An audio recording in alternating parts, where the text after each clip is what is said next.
पिताश्री के पाँव में कितने छाले पड़ गए हैं। बहुत पीड़ा हो रही होगी इन्हें। मुझे ज्ञात है हनुमान, जिस प्रकार तुम मेरे लिए कुछ भी करने के लिए सदैव तत्पर रहते हो, उसी प्रकार तुम्हारे पिताश्री ने मेरे स्नेहवश मेरे प्राण बचाने का प्रयास किया। इसीलिए उनके पांव में छाले पड़ गए। किंतु ऐसा क्या हो गया था?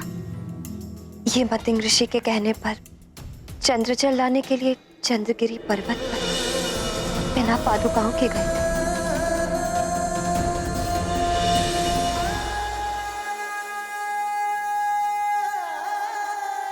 पिताश्री, आपको तो बहुत पीड़ा हो रही होगी ना?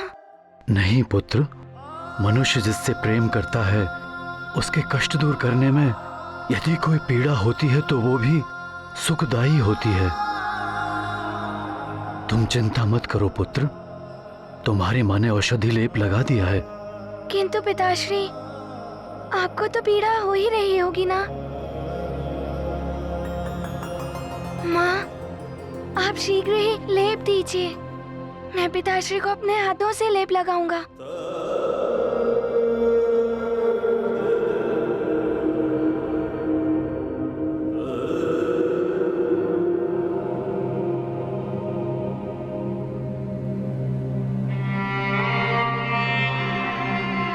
पिताश्री, पाँव रखिए यहाँ। पिताश्री, मैं नहीं था ना, इसलिए आपको इतना कष्ट उठाना पड़ा। किंतु आपने बताया तक नहीं और आप मेरे लिए युद्ध अभ्यास करने लगे। पुत्र हनुमान, माता पिता के लिए संतान के सुख के समक्ष किसी भी पीड़ा का मोल नहीं है। किंतु पिताश्री, आपको कष्ट में देखकर मुझे बहुत दुख हो रहा है। ये लो हनुमान।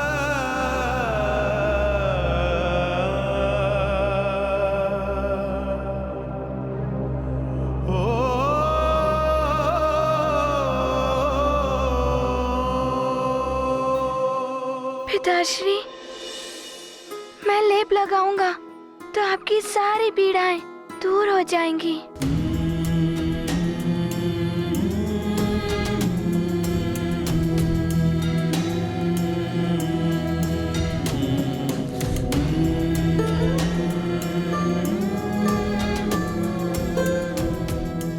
मुझे तो असीम सुख की अनुभूति हो रही है पुत्र।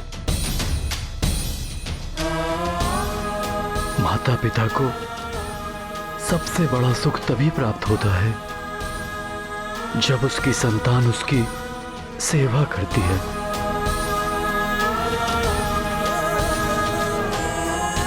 पिताश्री, मुझे भी आपकी सेवा करते हुए असीम आनंद का अनुभव हो रहा है।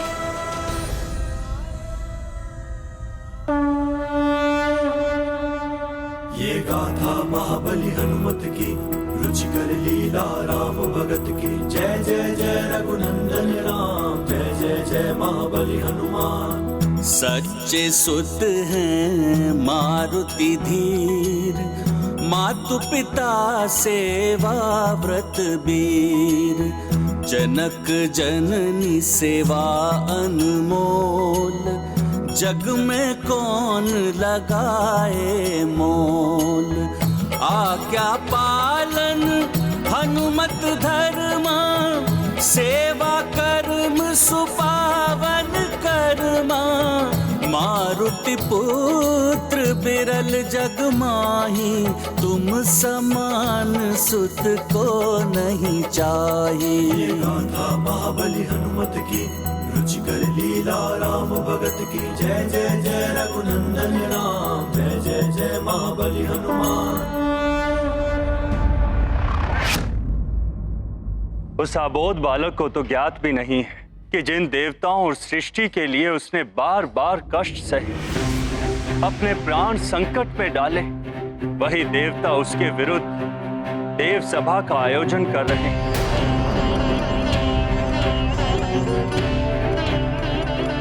कितने दिनों के पश्चात आज वो नन्हा बालक अपनी माँ के आंचल में सोया होगा। देवराज, उसे पुरस्कार देने के स्थान पर हम उसे दंड देने के लिए विचार विमर्श करेंगे। देव ऋषि, अब आप ही बताएं कि ये कहाँ का न्याय है? विवशता है नियमों की वायुदेव। काल के नियम बड़े ही कठोर हैं और नियम भंग करने वाला बालक हो या कोई देव, वो नियम अनुसार दंड का भागी तो होता ही है।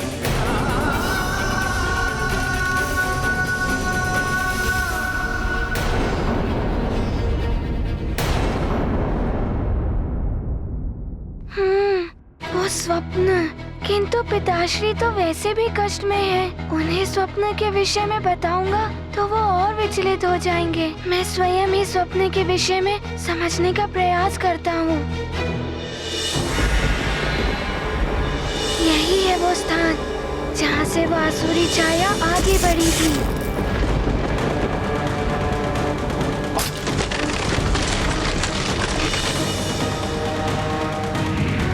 नारायण नारायण। देवर्षि, प्रणाम देवर्षि, आप यहाँ? हनुमान, अभी जो कुछ भी घटित हुआ था उससे कुछ परिस्थितियां निर्मित हो गई हैं तुम्हारे विरुद्ध, जिनका सामना तुम्हें करना होगा पुत्र।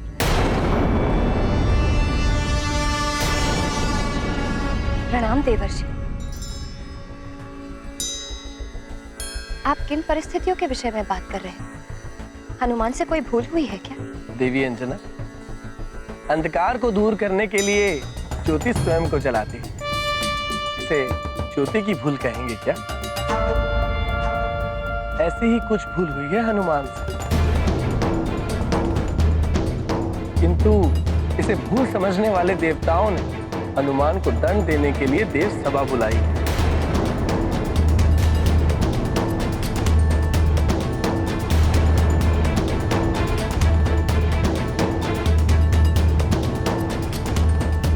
किंतु ऐसी क्या भूल कर दी मैंने देवर्षि?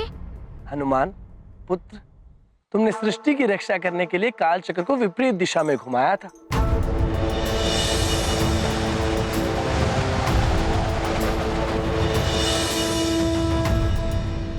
जिससे समय असंतुलित हो गया और ग्रह नक्षत्रों की स्थिति परिवर्तित हो गई। यही भूल थी तुम्हारी।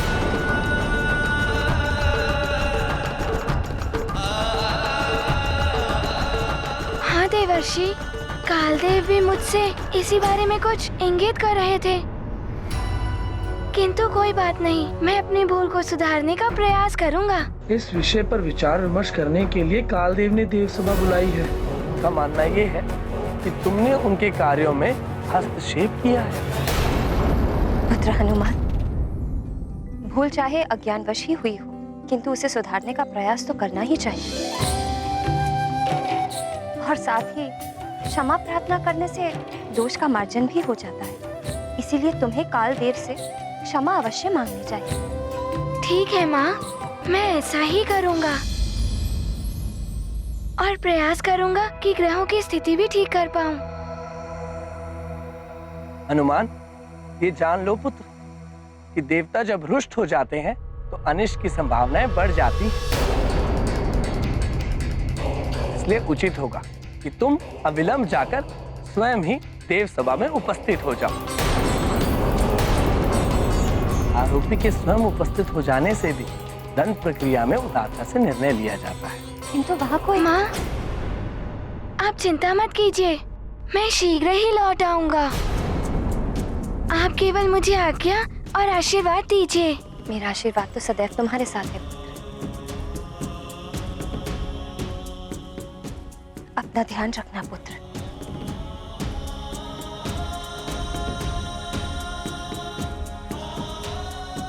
प्रणाम देवर्षि। नारायण नारायण।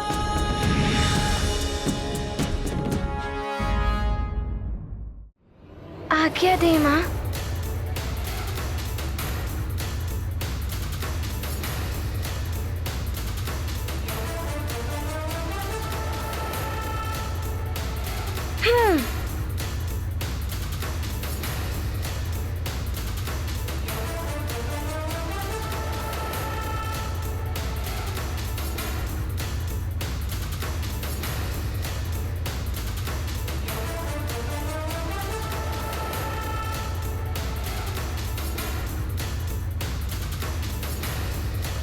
ग्रह नक्षत्र तो यही है, किंतु मुझे तो ज्ञात ही नहीं है कि इनकी पूर्व की स्थिति कैसी थी। अब मैं कैसे इनकी स्थिति ठीक करूंगा?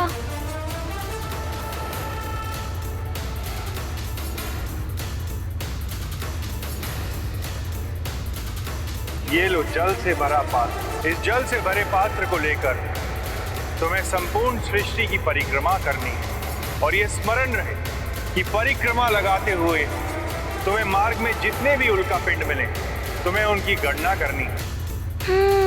गुरुदेव सूर्यदेव, शिक्षा ग्रहण करते हुए मैंने पूरे ब्रह्मांड का भ्रमण किया था।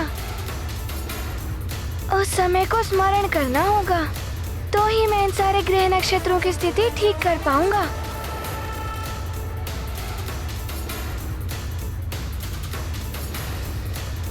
अब मुझे ग्रहों का ज्ञान दीजिए। तो ये है ग्रह नक्षत्र की स्थिति, किंतु आज की स्थिति?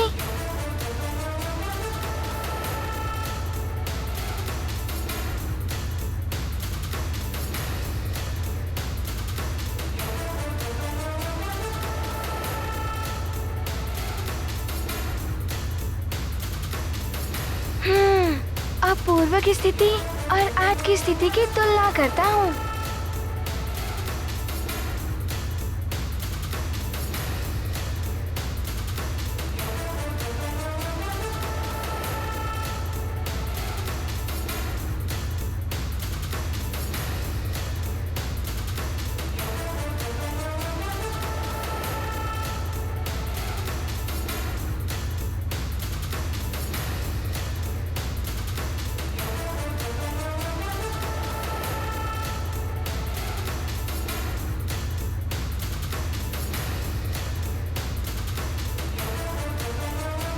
अब ग्रह नक्षत्रों की स्थिति पूर्ववत हो जाएगी।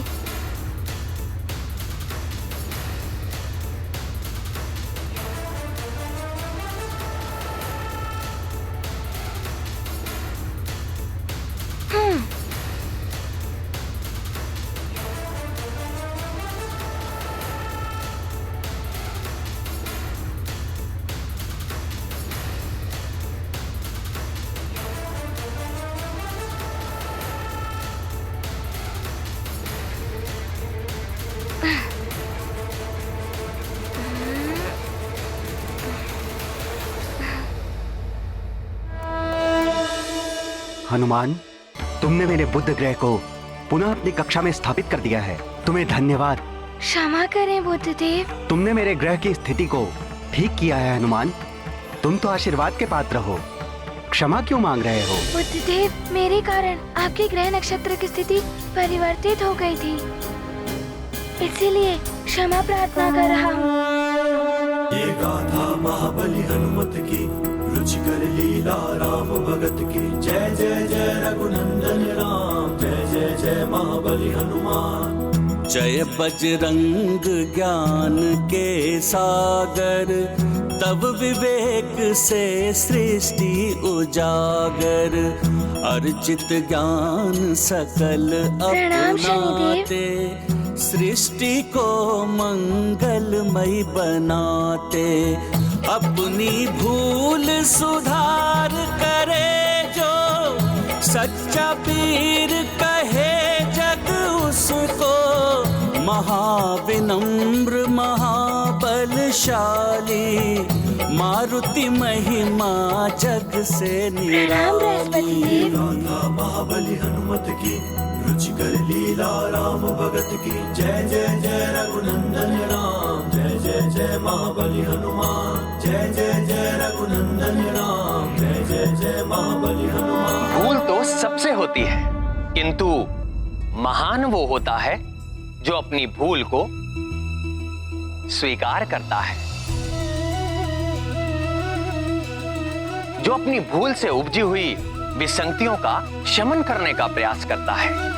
अपनी भूल के लिए विनम्रता के साथ क्षमा मांगने वाला व्यक्ति दुर्बल नहीं, साहसी होता है,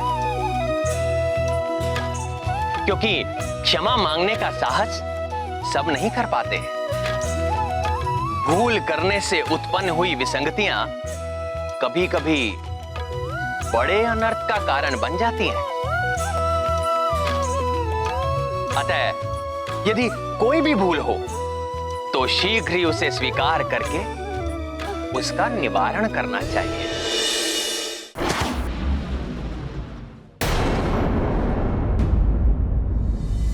प्रणाम कालदूतों। मैं केसरी नंदन अंजनी पुत्र हनुमान हूँ। पृथ्वीलोक के सुमेरु से आया हूँ। मुझे कालदेव से भेंट करनी है।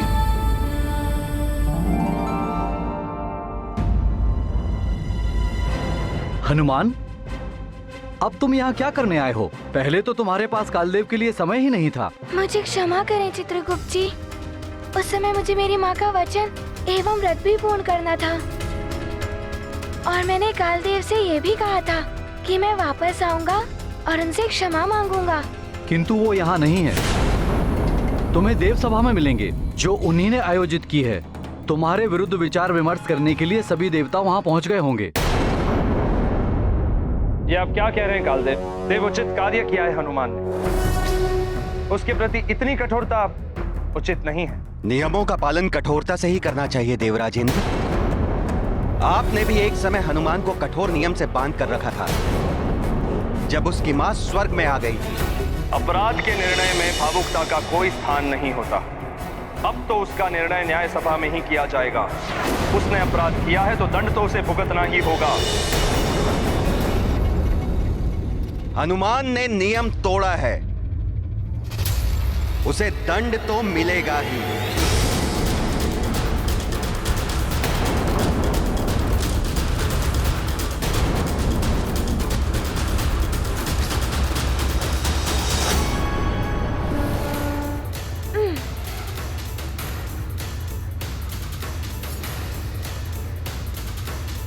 प्रणाम देवगणों। कल्याण वस्तु। प्रणाम कालदेव। हनुमान, तुम्हारा स्वागत है सभा में। क्षमा करें देवराजेंद्र, हनुमान इस समय अतिथि नहीं आरोपी है। आप उसका स्वागत कैसे कर सकते हैं?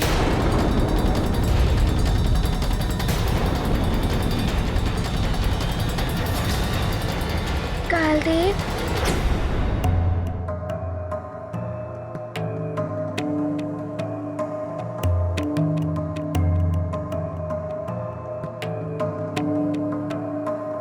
कालदेव, आपका रुष्ट होना तो स्वाभाविक ही है।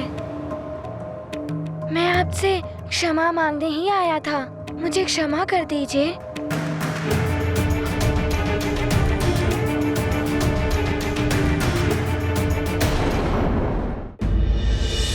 नारायण नारायण।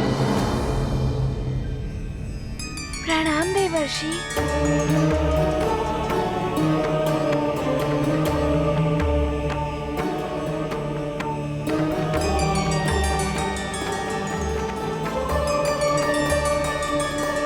कालदेव, मैं स्वीकार करता हूँ कि मैं अपराधी हूँ, किंतु मैंने सृष्टि की रक्षा के लिए ये सब किया। मुझे ज्ञात है कि तुमने सृष्टि को बचाने के लिए अज्ञानवश ये सब किया है। कालदेव, भले ही अज्ञानवश हनुमान से सृष्टि के नियम भंग हुए हैं, किंतु हनुमान का कार्य परोपकार की श्रेणी में आता है, और परोपकार के लिए पुरस्कार दिया जाता है, दंड नहीं।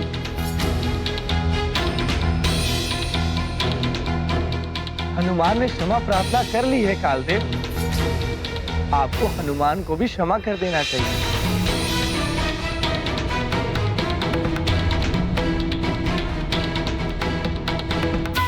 आप मुझे क्षमा कर देंगे ना कालदेव? हनुमान, सृष्टि को बचाने की प्रक्रिया में सृष्टि का नियम भंग हुआ है, और यदि नियम भंग करने वाले को यूं ही क्षमा मिलती रही तो अराजकता फैल जाएगी। नियम का पालन कोई नहीं करेगा। पुत्र कालदेव, सृष्टि की रक्षा करने में आप भी असमर्थ रहे थे। हनुमान ने जो भी किया है वो परिस्थिति के अनुसार उचित था। नहीं पिताश्री, वो उचित नहीं था। हनुमान ने काल के कार्य में हस्तक्षेप किया था। काल चक्र विपरीत दिशा में घूम रहा था। ग्रह नक्षत्र की स्थिति परिवर्तित हो गई थी। कालदेव, जिन ग्रह नक्षत्रों की स्थिति प्रभावित हुई थी उन्हें मैंने यथावत कर दिया है। उनकी स्थिति को ठीक करके तुम क्षमा के पात्र नहीं हो जाते हो हनुमान।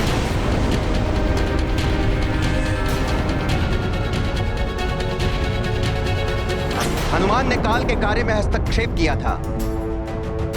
काल चक्र विपरीत दिशा में घूम रहा था।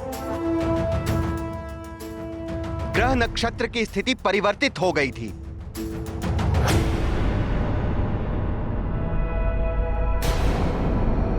कालदेव, जिन ग्रह नक्षत्रों की स्थिति प्रभावित हुई थी उन्हें मैंने यथावत कर दिया है। उनकी स्थिति को ठीक करके तुम क्षमा के पात्र नहीं हो जाते हो हनुमान।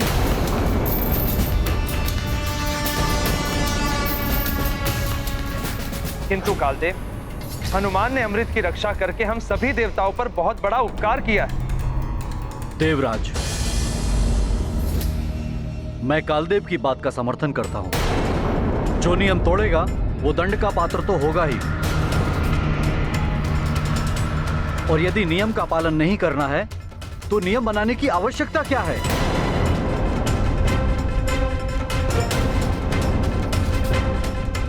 अग्निदेव, कर्म का उद्देश्य एवं परिणाम निर्धारित करते हैं कि कर्म करने वाला दंड का भागी है या पुरस्कार का पात्र।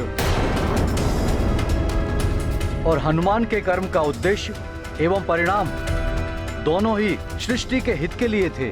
कारण कुछ भी हो, बात है नियम भंग करने के लिए दंड देने की। मात्र ग्रहों की स्थिति बदलने के लिए आप हनुमान को दंड का भागी बना रहे हैं। यदि समस्त ग्रह काल चक्र में समा जाते तो क्या होता? इसीलिए उचित ये रहेगा कालदेव कि आप हनुमान को क्षमा कर दें। आप गृह अध्यक्ष होकर ऐसा कैसे कह सकते हैं? राजा हो या अध्यक्ष, अगर वो नियम का पालन कठोरता से नहीं करा सकता है तो उसे अध्यक्ष बने रहने का कोई अधिकार नहीं।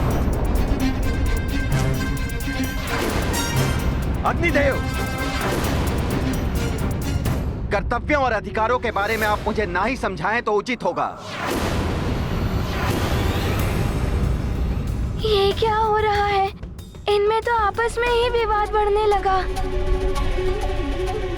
अग्निदेव, कालदेव, यदि अमृत असुरों के हाथ आ जाता तो हम सब देवता असुरों के द्वारा बंदी बन जाते।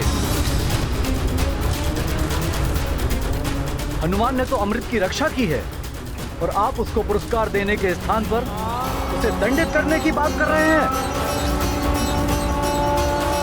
हनुमान के अच्छे कार्य के लिए तो मैंने उन्हें आशीर्वाद दिया है पिताश्री चंद्रदेव, किंतु नियम भंग का दोष तो नहीं हट जाता उनके कार्य से। पुत्र बुद्ध, सत्कर्म से अर्जित किए हुए पुण्य पापों को क्षय कर देते हैं, तो अच्छे कर्म दोष का निवारण क्यों नहीं कर सकते? चंद्रदेव सत्य कह रहे हैं। हनुमान दंड का पात्र नहीं है।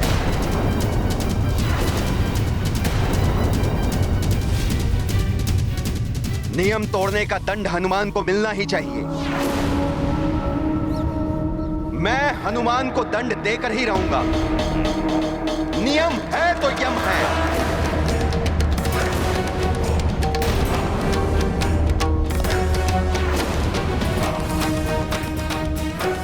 मेरी एक छोटी सी भूल इतने बड़े विवाद का रूप ले लेगी, ऐसी तो मैंने कल्पना भी नहीं की थी। कहीं इनमें देव संग्राम न छिड़ जाए।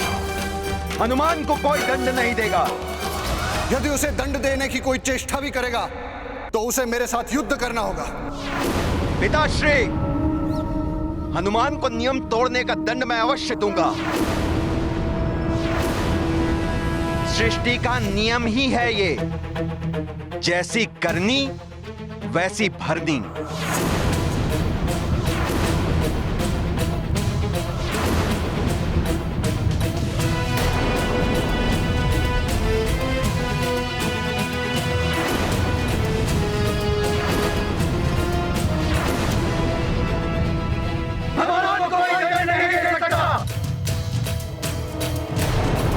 यदि इसके लिए मुझे अपने पुत्रों के विरुद्ध शस्त्र भी उठाने पड़े तो मैं पीछे नहीं हटूंगा। हाँ, हम पीछे नहीं हटेंगे।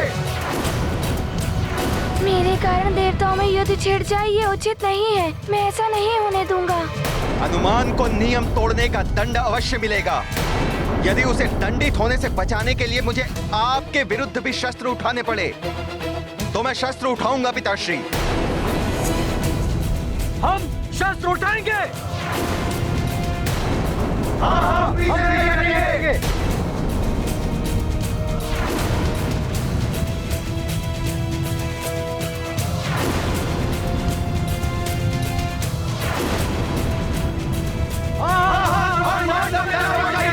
रुक जाइए आप सब, रुक जाइए।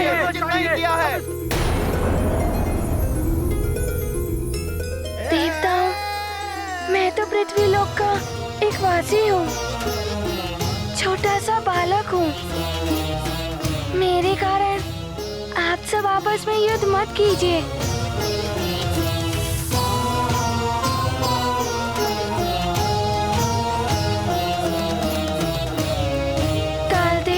मैंने अपने पुत्र धर्म का पालन किया है। मुझे मात्र मेरी माँ का वचन पूर्ण करना था।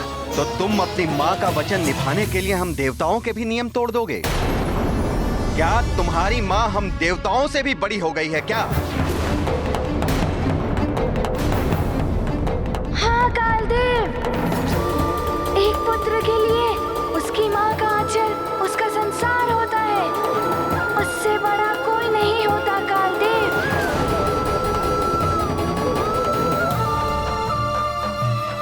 कालदेव, मेरी जननी देवी है मेरी माँ। मेरी सृष्टि करता है मेरी माँ। वो नहीं होती तो मेरा जन्म भी नहीं होता। मेरी माँ से बड़ा कोई देवता नहीं, कोई देवता नहीं, कोई देवता नहीं। सत्य है हनुमान, माँ ही तो सृष्टि करता होती है। माँ ना हो तो जगत ना हो। पुत्र हो तो हनुमान जैसा, जो माँ की महानता को समझता है। अपनी माता के चरणों की सेवा करने वाला पुत्र मोक्ष का अधिकारी होता है हनुमान। मातृभक्ति का अनुपम उदाहरण हो तुम। माँ विधाता की सबसे सुंदर रचना है। माँ संतान को जन्म देने वाली, सृष्टि के सृजन की सबसे बड़ी सूत्रधार है माँ। उसका आंचल संतान के लिए स्वर्ग से भी अधिक सुखदायी होता है, जिसमें पलकर ही संतान संसार को देखने और समझने योग्य बनती है। यदि मां ना हो तो संतान ना हो, ये संसार ना हो। जिस प्रकार गजानन गणेश ने गौरी शंकर को सर्वोच्च स्थान दिया था, उसी प्रकार हनुमान ने भी मां को सर्वोच्च स्थान दिया है।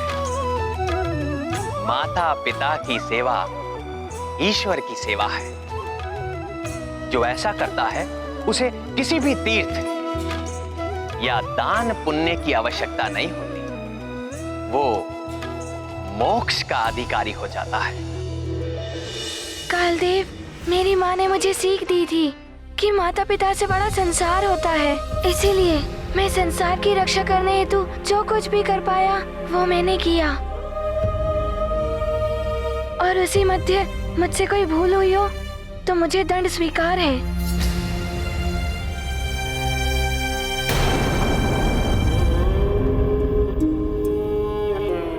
सूर्यदेव, आप सब देवताओं ने मेरा पक्ष रखा, उसके लिए मैं आप सबका आभारी हूँ।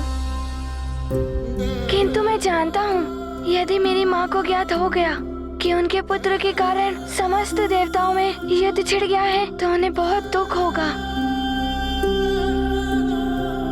और उनके दुख से बड़ा दंड मेरे लिए और कुछ नहीं होगा।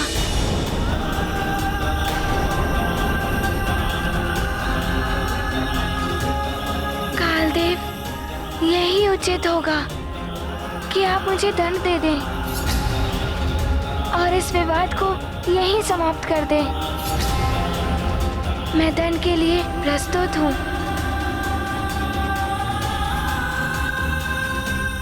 हाँ हनुमान, काल सभी का भविष्य गुप्त रखता है।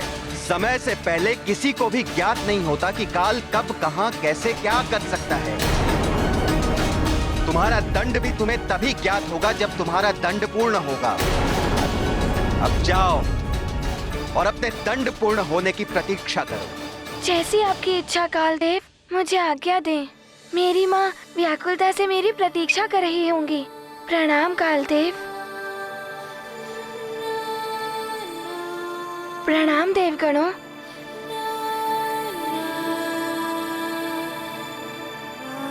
प्रणाम देवराज।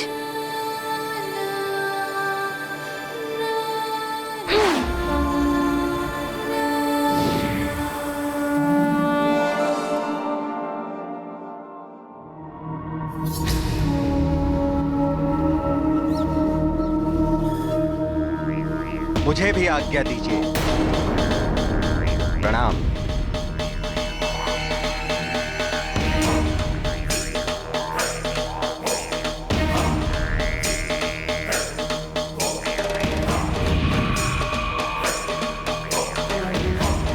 विवादी देव, हनुमान के प्रति कालदेव की ये कठोरता उचित नहीं है।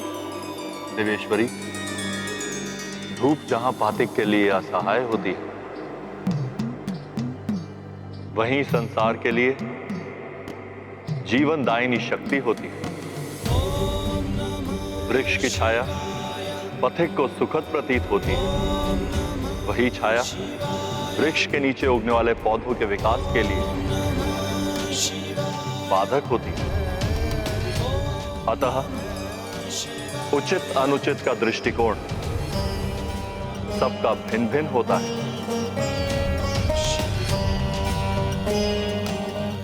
वायुदेव के हृदय में हनुमान के प्रति पितृभाव, सूर्यदेव, चंद्रदेव हनुमान के कार्य को जगत कल्याण से जोड़कर देख रहे हैं, तो दूसरी ओर शनिदेव, कालदेव नियमों के पालन को प्रमुखता देते हैं।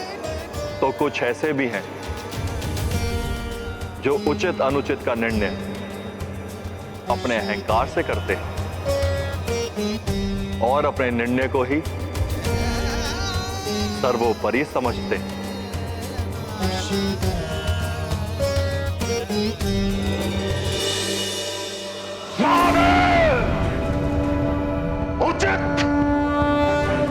उचित नहीं हुआ है जो हुआ है।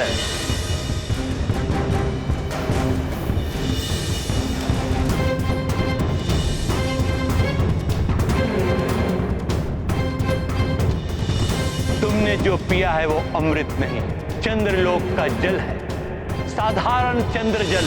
बड़ी स्वभाव है। संसार के समस्त असुरों के सामने अपमान किया गया। आपके परम ज्ञानी रावण का अपमान किया गया। और क्यों हुआ यह अपमान? इस अपमान का कारण है वो जिसे आपने अपने शीश पर बैठा रखा है। कपटी चंद्रदेव ने छला है मुझे।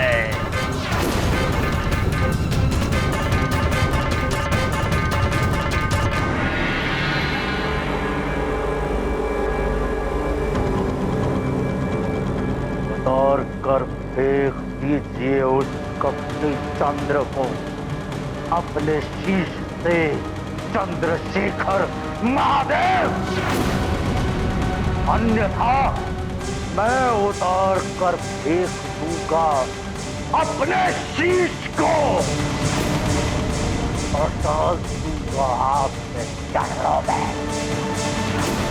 मेरे अपमान के वक्त मौन बैठे हुए थे ना आप, अब मैं भी मौन हो जाऊंगा सदा के लिए। मुझे अमृत चाहिए महादेव। हाँ, मैं अपना शीश आपके चरणों में डाल दूंगा। महादेव, स्वीकार करिए मेरा शीश।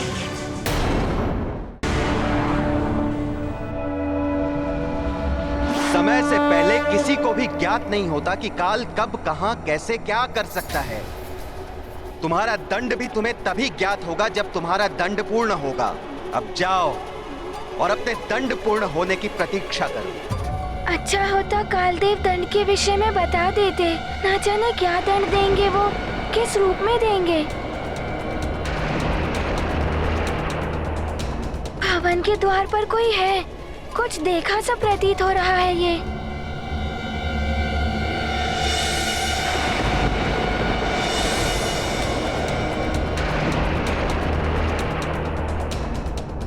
तो स्वप्न वाला दृश्य है।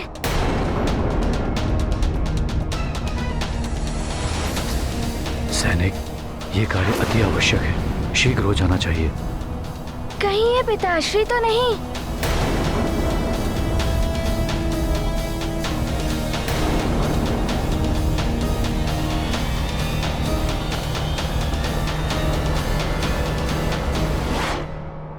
पिताश्री?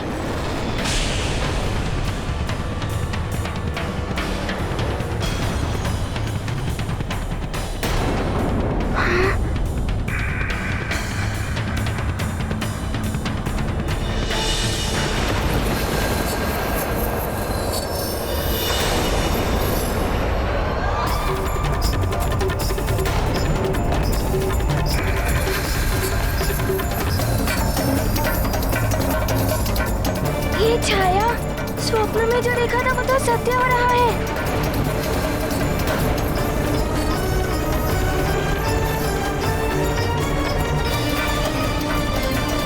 स्वप्न में ध्वज महल के ऊपर से गिरा था।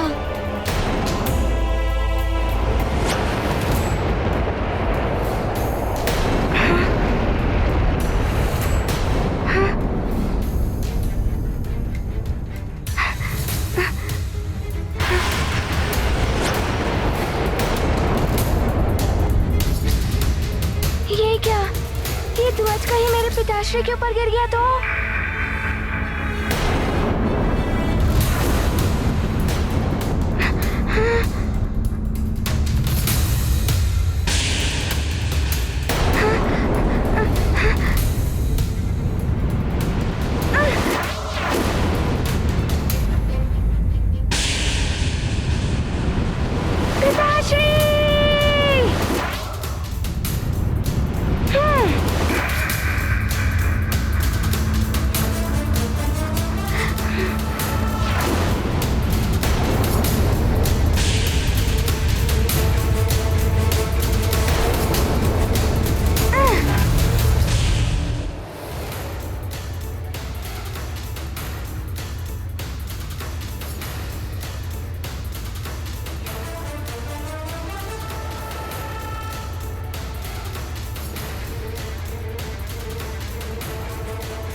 काल सभी का भविष्य गुप्त रहता है।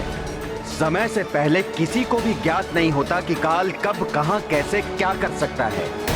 तुम्हारा दंड भी तुम्हें तभी ज्ञात होगा जब तुम्हारा दंड पूर्ण होगा। अब जाओ और अपने दंड पूर्ण होने की प्रतीक्षा करो। कहीं ये कालदेव का दंड तो नहीं है, किंतु दंड मुझे मिलना चाहिए। पिताश्री पर संकट क्यों आया, और वो भी ठीक स्वप्न की भांति? ये क्या पहेली है? क्या करूं? किससे पूछूं स्वप्न के विषय में? नहीं नहीं, मैं किसी को कुछ नहीं बताऊंगा स्वप्न के विषय में, नहीं तो सब बहुत चिंतित हो जाएंगे।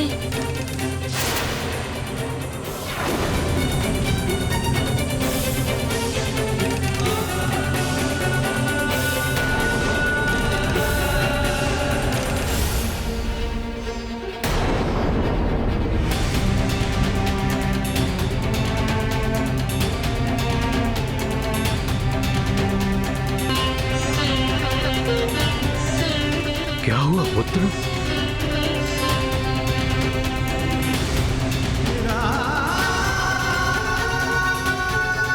हनुमान,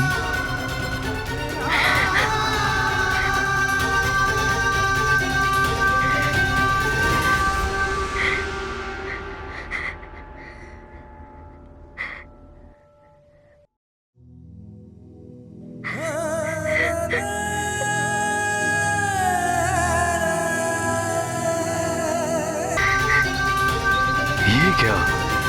मेरा पुत्र हनुमान रो रहा है। कितने असुरों को परास्त करने वाला हनुमान, सारी सृष्टि के संकट हरने वाला हनुमान रो रहा है। पिताश्री, अपनों की पीड़ा अपनी पीड़ा से भी अधिक दुख देती है। यदि कुछ क्षण और विलंब हो गया होता तो।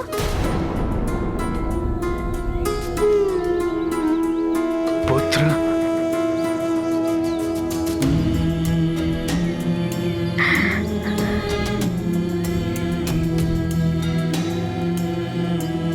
जिसका तुम्हारे जैसा पुत्र हो उसे कुछ नहीं हो सकता पुत्र हनुमान। देखो, सकुशल हूं मैं, अब कैसी चिंता।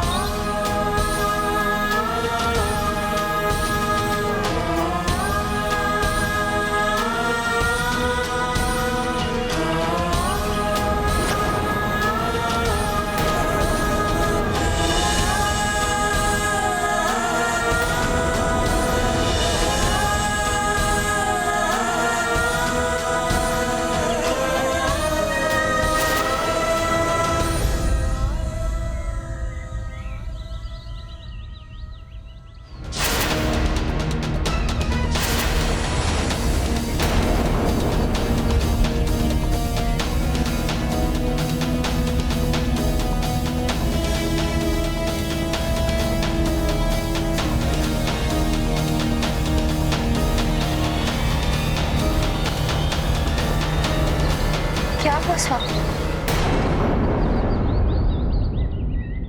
ये ध्वज, वो भी उल्टा, ये तो बहुत बड़ा अपशकुन है।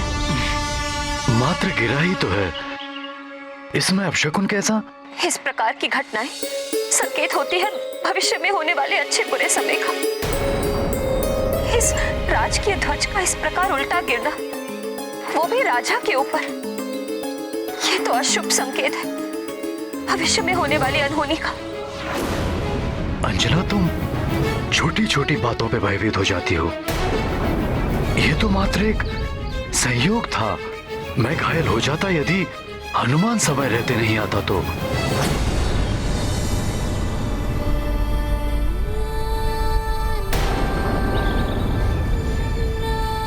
आओ हनुमान, पिता पुत्र मिलकर निकालते हैं इस ध्वज को।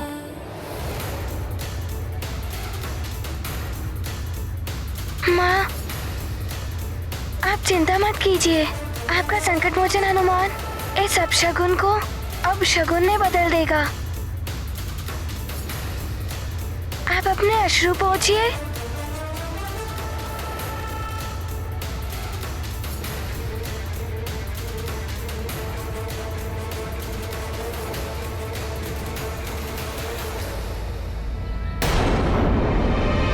चलो हनुमान।